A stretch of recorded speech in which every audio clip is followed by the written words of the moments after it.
공교육 전문가들과 함께 나에게 꼭 맞는 입시 전략을 알아보는 입시의 정석 시간입니다. 이 설 연휴 이후 또 하나의 중요한 일정이 바로 입시의 마지막 관문인 추가 모집입니다. 오는 20일부터인데 이 원서 접수 기간이 워낙에 짧고 대학마다 전형도 다양해서 치열한 각축전이 예상되는데요.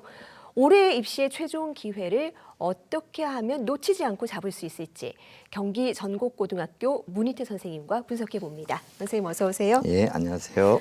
네, 이제 미등록 충원 마감도 곧 끝나고 네. 본격적으로 추가 모집이 시작될 텐데요. 먼저 이게 어떤 제도인지부터 짚어볼까요?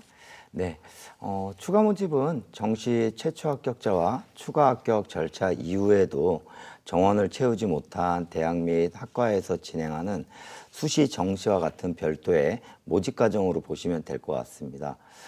2016 추가 모집 일정을 좀 구체적으로 살펴보면 이번 주 금요일인 2월 20일에 시작하여 2월 27일까지 원서 접수, 전형, 합격자 발표가 이루어지는 일정입니다. 그래서 추가 모집을 좀 준비하는 학생들은 이번 주 설 연휴 기간을 활용하여 관심 있는 대학, 학과에서 추가 모집이 시행되는지 좀 면밀하게 살펴볼 필요가 있습니다. 네, 그러니까 기존에 지원했던 수험생 중에서 추가 등록을 받는 게 아니고 네. 새롭게 추가 모집을 네. 한다라는 거죠. 그런데 여기에 뭐 누구나 다 지원할 수 있는 건 아니라고 합니다. 이 추가 모집에 지원할 수 있는 수험생 어떤 학생들일까요? 네, 추가 모집 지원이 가능한 좀 수험생을 구체적으로 살펴보면 다음과 같습니다. 우선 정시 모집 4년제 일반 대학에 합격하였으나 등록을 포기한 수험생, 그리고 정시 모집 4년제 일반 대학에 등록하였으나 정시 모집 미등록 충원 등록 마감일 16시까지 등록을 포기한 수험생은 추가 모집에 지원할 수 있습니다. 그리고 정시 모집 전문대학, 산업대학에 등록한 수험생, 이 케이스는 4년제 일반 대학과 다소 다르게 등록 포기 여부는 관련이 없습니다.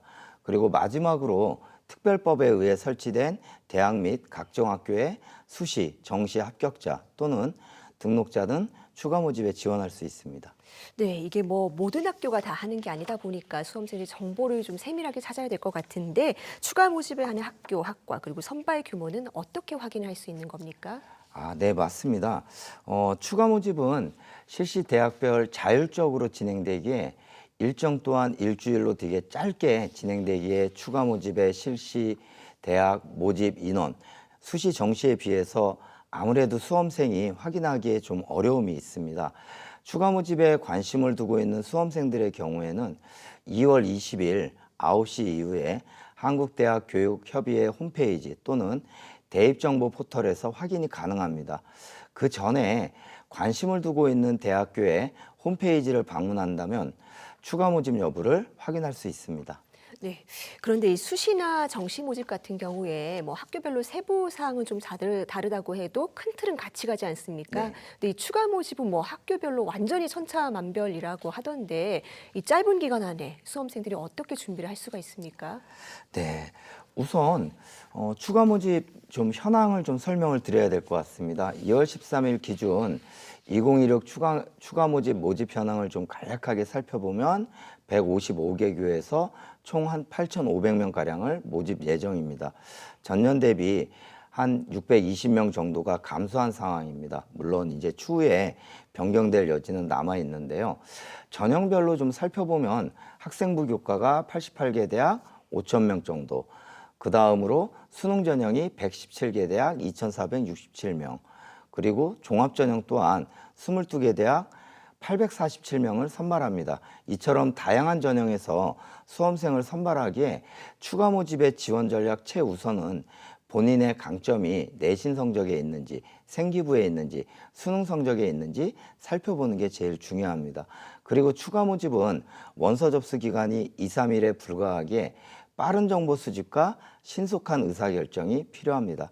마지막으로 모집 인원이 1명, 2명 내지의 소인수 선발이기에 학생들이 선호하는 대학의 경쟁률이 매우 높게 형성이 됩니다. 그렇기 때문에 경쟁률만 바라보는 좀 지원 전략은 조심할 필요가 있습니다. 네, 그렇군요. 수시는 6번, 정시는 3번의 응시 기회가 있는데 추가 모집은 어떻습니까? 네, 추가 모집은 수시 정시와 다르게 원서 접수에 횟수 제한이 없습니다.